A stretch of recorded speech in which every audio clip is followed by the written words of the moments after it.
Hello കൂട്ടുകാരെ, എനിക്ക് ഭീമോളിൽ പോകണമെന്ന് ആഗ്രഹമായിരുന്നു. അങ്ങനെ ഞാനും മോനും കൂടി ഭീമോളിലോട്ട് പോകുന്നു. അതാണ് ഇന്നത്തെ ബ്ലോഗ്.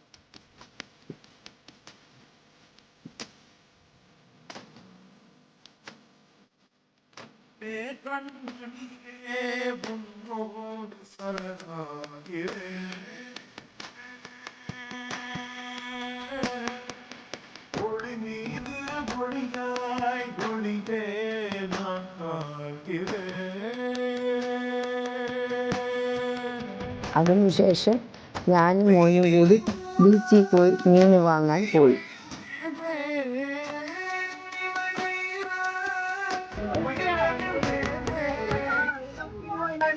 ഞാൻ ഇവിടെ നിന്ന് മീൻ വാങ്ങി കേട്ടോ. രാവിലെ ആണെങ്കിൽ കുറച്ചുകൂടെ വിഷം കിട്ടും. അച്ഛൻ മീനൊക്കെ തന്നെ. പിന്നെ രാവിലെ പൊഴിയാളെ വാങ്ങിയോണ്ട് ഇത് മുത്തോരി വാങ്ങി. മുത്തോരി വാങ്ങിയിട്ട് കുറേ ദിവസം വാങ്ങി അതിലിട്ട്. അതിനുശേഷം വീട്ടിലേക്ക് പോകുകയാണ്. അതാണ് ഇന്നത്തെ എൻ്റെ ബ്ലോഗ്. എല്ലാവരും ഷെയർ ചെയ്യുക, സപ്പോർട്ട് ചെയ്യുക, ലൈക്ക് ചെയ്യുക.